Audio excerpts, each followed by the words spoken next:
Welcome to the McMillan Team Podcast, Austin Real Estate's best friend. Away we go with another episode. Along with your host, David McMillan, I'm Sandy McElroy. Sandy? Another old friend of yours, huh? Can't make any new friends, can you, David? David never makes any. This is my new friend. It's always, I've known this guy forever. Makes me wonder. We are seeing a bit of a recurring theme here. My guest today, I'm very excited to reconnect with. It's been a while. Yeah. We go way back. We've both been doing this a long time. He's well known in the industry. He does a fantastic business and a high volume. Ken Renner. Ken, how are you? Thank you, David. Thank you, Sandy. Thanks for having me. I appreciate it. We're very excited to have Ken on the show today. He puts a lot of information out there. His YouTube channel has 11 million.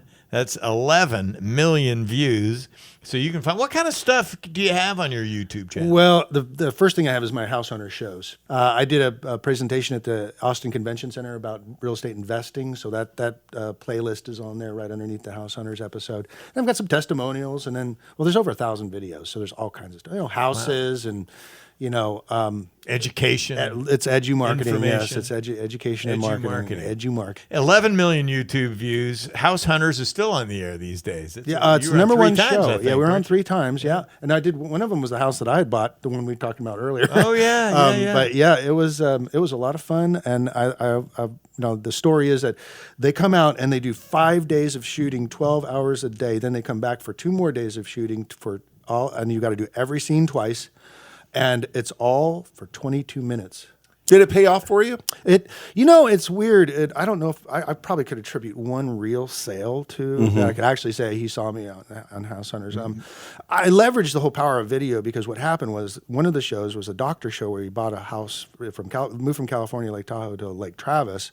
He'd actually seen one of my YouTube videos of me standing in front of the hospital talking about the new Lakeway Hospital, and he called me up out of that, and I said, well, and I sold him a house in Rough Hollow, and I said, hey, would you like to come out, and would you like to be on, I always ask all my clients, would you like to be on House Hunters? Yeah. And they said, sure. And so that was a cool sale out there. Nice. But yeah. Ken has several specialties. He's a full-service broker, of course, doing tens of millions of dollars in production, but investing, first-time home buyers, credit repair, stuff like that.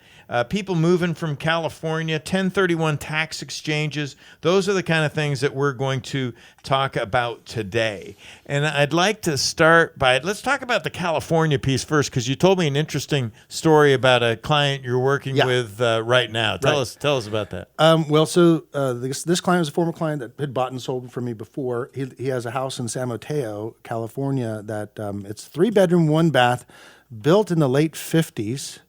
And he put it on the market for $1.3 million. And $1.3 million for 1 bathroom. And this is a rental property of his that he was getting, I think, $3,000 a month rent. So he's buying now 7 properties from me, 8 properties here, with a 1031 tax deferred exchange. So he won't pay gains on either the state, which in California would be pretty hefty, and of course the federal. So he gets to defer all those into the new properties, and then he's buying 7 and now 8 brand new properties here for the same value that he had for one house, because he's buying equal or greater value. I mean, that is fantastic. And his cash flow is tripling. Wow. So that's even with our property. Well, our property tax is kind of high in Texas. Yeah, and that's becoming a kind of a problem too with investors, is because they can raise those taxes unlimited. Like we have a homestead cap on our houses, our primary residences of 10, can't go up more than 10% per year, which is still a pretty good clip.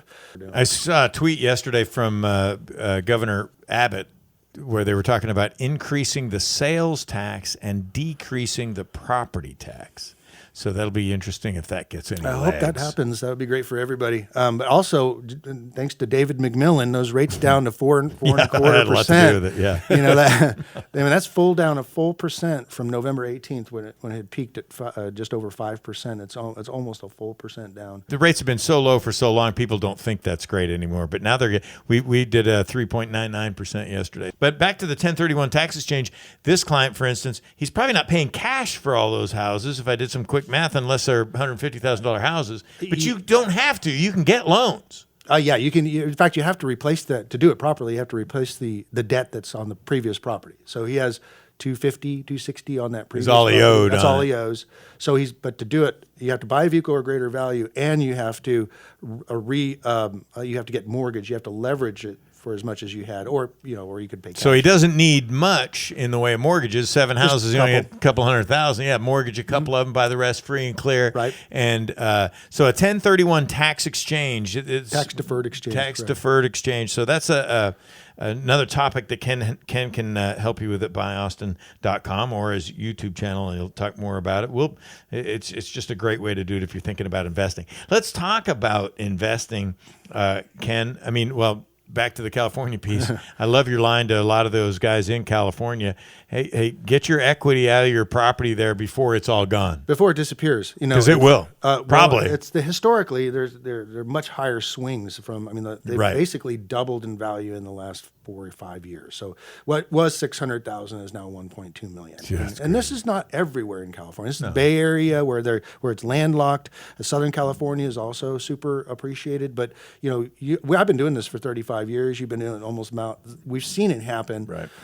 And the swings are much higher highs and lower lows in California, and everybody's on this irrational exuberance that California's different, it's going to go on forever. But the bottom line is there's less than 5% of people in San Jose area that can afford a medium price house. Less than 5%. They're 5% affordability, and people are living in their cars. And then with a job.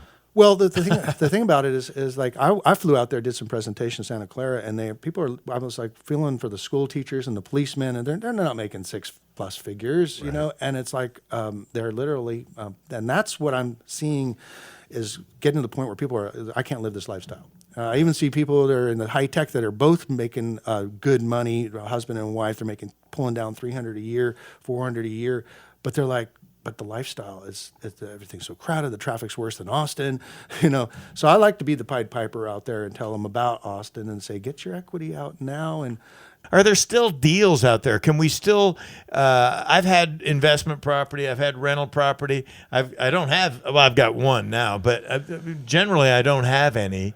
And the one I've got is not even here in Texas. Should we be investing in real estate? You said you just listed a couple of duplexes. Right. What do you think? Yeah, I just just listed a couple of duplexes. They're in the North Austin area, in the Kramer area. So, two bedroom, 1.5 baths each side, and listing for one for $299 and one for $325. They're only bringing in their Section 8, so they're only bringing $1,100 a month each side. So your cash flow isn't going to be all that great, but it's close to the domain. It's 5 minutes to the domain. So what we're seeing here is kind of like we were talking about the whole the stocks and the IPOs and everything is people now are buying here investor wise is more for an equity play than a cash flow play. Because all my career, it's always been cash flow.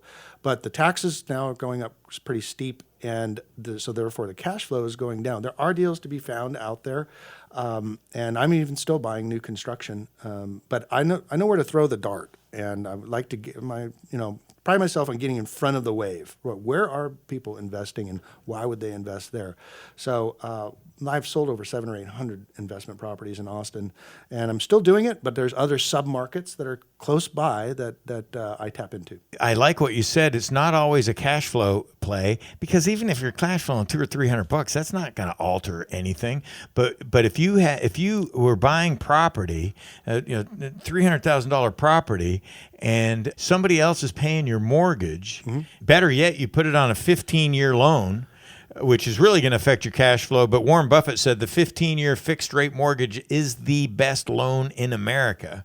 And you get that thing paid off, that's retirement income. Now you're picking up, talk about cash flow, now you're picking up $2,500 a month in income. Right. I always say buying one house can really help you with your retirement as an investment property. Buying one house can really help you with retirement. Buying 10 houses along the way can make you rich. Yeah. And more people create wealth from real estate than any other venue. Well, yeah, I mean, it's so basic is that if I can't figure it out on a napkin, in 5 minutes, it's too complicated for me. I like that. You know, it's like what it is that you know that the tenant is paying the rent and more so you're getting positive cash flow. You're right, 15-year mortgage, or just take that $300 positive cash flow and hammer it towards the loan amount every month and pay it off in 15 or 20 One years. extra payment a year on a 30-year fixed rate, you'll pay it off in 18 years. Yeah. So and also the values in real estate in Austin, Texas, Central Texas area double about every 15 to 20 years. Every 15 to 18 years, you're seeing a doubling in value. So now you've got the loan paid off. The property you paid $300,000 should be, if everything does the same, now $600,000, but now it's free and clear. And now you've got a $600,000 asset, and the tenant paid the mortgage off. Let me go back to these duplexes for a second. You said they're Section 8. Does it have to stay Section No. 8? How's that work? No, but one of the ladies been there for 15 years. You don't want to kick her out. Wow. The other one's 7 years, and so it's nice. And so yeah, It's guaranteed rent. Yeah. Oh yeah. I mean, So as long as it's paying your mortgage, which $299, 20% down, that's $60. That's $240, $2,200. It's going to be just about a break-even deal. So if you're okay with break even in Austin market or slight positive, not like you said, not getting rich and doing a equity play, you know, with the Apple building $1 billion facility, that's what I was gonna say right next, up by your house, and then you have everybody else. Facebook taking a 13-story building in the domain. The whole entire building, Google moving in. You know, I talk to my high tech people out in the Bay Area, and they go, you know what? And as far as real estate is concerned, tech changes everything. We don't follow by the same rules. Think about south part of Seattle. I mean, with Amazon there, tech changes everything as far as the real estate values. It doesn't always make sense. But reality is a $1.4 million house in San Mateo. 3-bed and 1-bath, 1,200 square foot. There you go. Property taxes, I hope that doesn't happen in Austin. I mean, to tell you. But you're going to have plenty of renters. Let me ask you this along those lines. We're talking to Ken Renner. Ken Renner, buyaustin.com. He's one of the good guys. Visit his website, buyaustin.com. The millennials, you're talking about Google and Facebook and Amazon and these people moving in, and they're looking for young people and engineers and whatnot. Do they buy as many houses as we did, our parents did, or do they rent more? Well, the millennials have a tendency to stay out of the housing market longer. For the most part, until they settle down and ready to start a family, they want to be more mobile. They want to be able to pick up and go. And so that's why you're seeing a lot of the mixed use areas like the Domain, and they're willing to pay $1,400 for a studio. But they can walk downstairs and get their Starbucks. And, Oracle is actually, I would have loved to have been this realtor. They came in and bought a whole, several city blocks right off of Riverside Drive, right? And with a partial apartment complex that was under construction. Oracle bought that whole tract, waterfront and the partially developed apartment complex, and now that's for the housing for the people that work at Oracle. You know why they did that? Because they're smart. That's right. Well, they can. But for housing, because they can't recruit. Right. If they can't find a place to live, or they got to pay $1.3 million for a 3-1. Right. Yeah. It's a real problem for the next generation of the California Bay Area people who think about that. I mean, my son's graduating from Texas State University. He might get out with a $50,000 a year job as a business major, maybe $60,000. It's same thing in California. The parents are going, well, you can't afford nothing. The guy that sold me the shoes in Santa Clara, he works at a shoe shop. I go, how much do you pay for rent? Because he goes, I pay $1,500. I go, for what? For a bedroom? Wow. We got one more topic we want to touch on, and it's the first time home buyer. It's the buying a home, owning a home, having your castle, having roots, knowing your neighbors, being able to do anything that you want to do. Having all those benefits we just talked about from being an investor, the appreciation, the doubling every 15 to 18 years, the tax benefits. There are so many reasons to own your own home that the show's too short to list them all. Right. Now, credit is still a big deal. Now, let me back up. We can get people into first-time home buyers. We can get them in for little or no money. 3% down. Lots of different ways to do that. So it's really bond programs, down payment assistance, government loans, low interest rates. Lots of great way to get in there. But if you don't have good credit, you ain't getting in. I mean, your parents can't help you get in.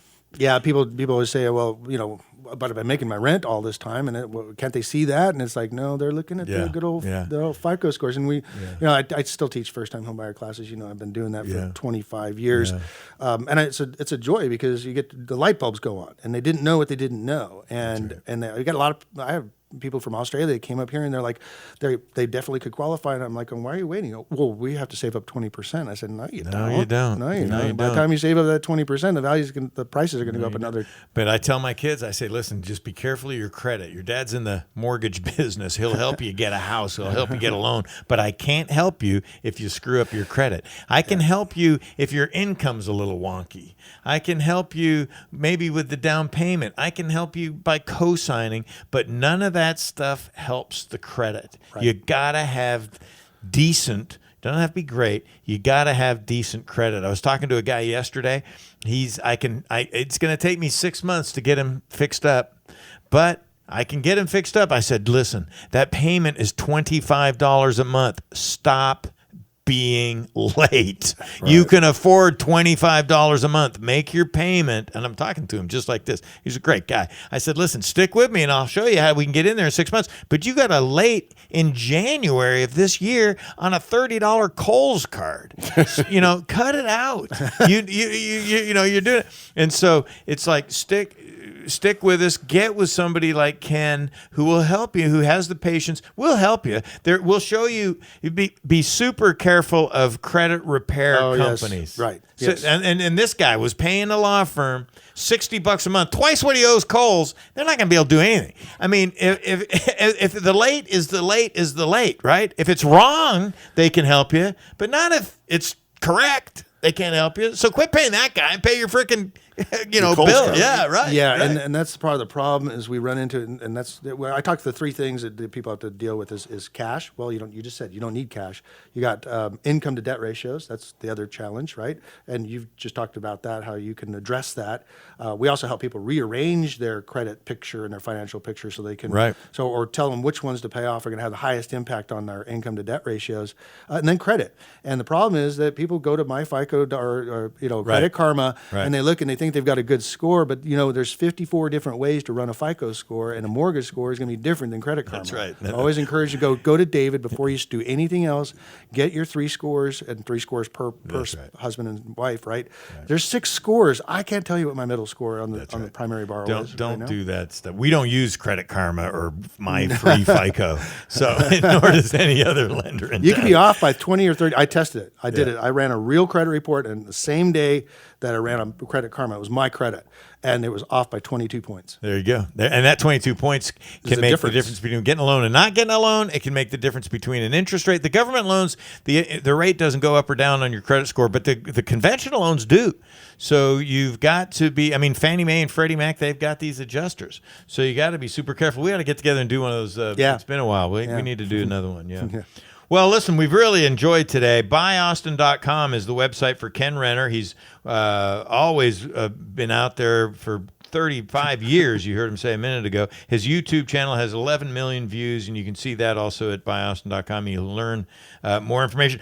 Before we go, let's talk about one more quick thing. I just checking my notes here. You've got a really cool new listing out at Lake Belton. Some lots out there. Yeah, amazing waterfront and waterfront community as well as waterfront lots, which is really hard to find in this anywhere, and it's reasonable. And so you can get a waterfront lot for $250, almost an acre on the water. Spectacular. Is Lake Belton constant level? Or no? No, it's not constant level, but it's an Army Corps of Engineers lake. It's 12,000 acres large, but it has no docks. Oh, that's cool. And it actually borders up against Fort Hood.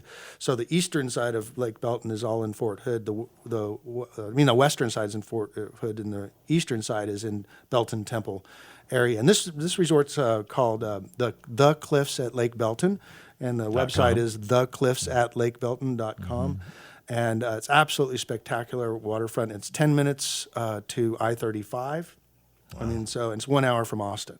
And you've got lots all the way down to the 60 interior, lots all the way down to 60 grand on a 60,000. half acre on the interior. And there are a lot of our wonderful veterans up there around Fort Hood, and call us about a Texas Veteran Land Board loan up to $100,000 for one Not of only those the lots. vets, but also the Scott and White is the mothership up there for Scott and White, the largest hospital in Texas and largest network of hospitals in Texas. And so it's 15 minutes from the Scott and White clinic. So we have about 4 or 5 doctors out there. I bought a lot. On the lot number 6 out on the waterfront. So yeah, would be love to live there someday. All right. Well, cool. The Cliffs at lakebelton.com. Ken, I want to thank you so much for coming. One last thing. Good, Sandy? I'm sorry, you mentioned that you were looking for an agent. Yeah, I am. Oh, that's right. Thanks, Sandy. Yeah. I'm looking for somebody who wants to join my team that wants to work the fringes. And what I mean by the fringes, we deal with investors, which is awesome because they're not emotionally attached. It's all about the numbers, and they come back and buy multiples, and they bring their friends. They don't buy just one sometimes. Like I said, one guy's buying 8 all at once from me, but usually they buy 1 or 2. And then also first-time home buyers because we want to serve the underserved. We talked about that before. Yeah. And who's willing also to expand into some different local markets. Who's not afraid of getting in the car and driving to take advantage of what's available. Georgetown, Round Rock. Yeah, we're doing a lot in Georgetown. It's great. Georgetown's a cool community. Yeah, I like it. And then my 2 duplexes that are going to come on, they're going to fly off the shelf here before this podcast is Yeah. By the time we post the podcast, they'll probably already be sold. If there's an agent that is interested, how do they contact you? My number's 512-423-5626. That's my cell number. Texting works great. Got that wonderful text from David McMillan a few days ago. Says, "Come to my podcast. We'll have fun." I don't know if you remember, but we did it 9 months stint of I was with you on Real Estate Radio with you, and we had. Was it that long? It was 9 months. Yeah. Well, maybe it was 8 months. No. We were predicting in 2007. We're like going, I hear there's one big company called Countrywide that might be going under. We said that a month before they pulled the plug. We called it. Yeah, Ken was probably my longest running agent guest. I mean, we do go way back, and I don't know why we haven't talked. I mean, we need to get back together again. Maybe we'll do one of those home buyer we should. seminars. That'd be great. BuyAustin.com, Ken Renner, 512-423-5626. If you're an investor, if you are interested in some of that first-time home buyer, credit repair, all that kind of stuff, he doesn't shy away from that. Or if you're a real estate agent and want to join the team, he's a super guy. It'd be a great team. I mean, not a high-pressure deal. We have a lot of fun.